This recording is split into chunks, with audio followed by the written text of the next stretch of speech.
Hi guys, so ito yung tinatawag na lateral pyramid. So nag-umpisa kami sa 15 laps and 20, 25, 30. So ito pataas namin ay 50. So 50 naman ito yung pyramid guys. So yung pyramid po ay pababa ng pababa. So dito 50, yan po yung 50 and 10 reps. So let's go. So 40 na tayo guys. So, walang pahinga 'to guys hangga't sa parang napuputol na yung mga shoulder natin. So, parang mainit na yung shoulder. So, gano'n talaga yung workout ng pyramid guys. So, 8, 10, 12, and 15 reps.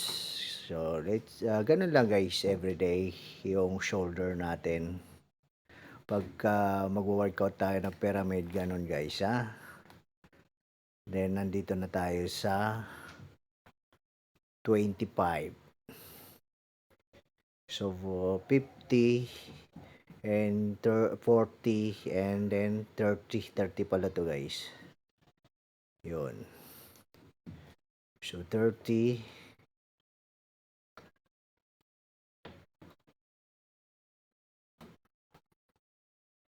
Okay. So, yun guys.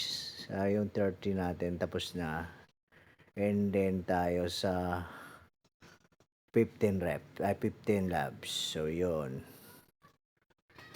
So, yun na guys yung ano natin. Malapit na tayo matapos. So, talagang malupit tong workout na to guys. At nakakaano na 'to ng mga shoulder natin. Umiinit talaga yung shoulder natin dito. Yun oh. Halos di ko na maangat.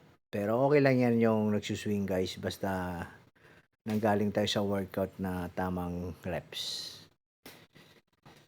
So, ito na guys yung last. So, 10 pounds na lang to. 10 labs. So, okay na yun guys. So, ito yan oh. Okay. So, katapos natin dyan, then flex guys. Huwag natin bibitawan kahit nakangawit na guys. Importante yan. Yun o.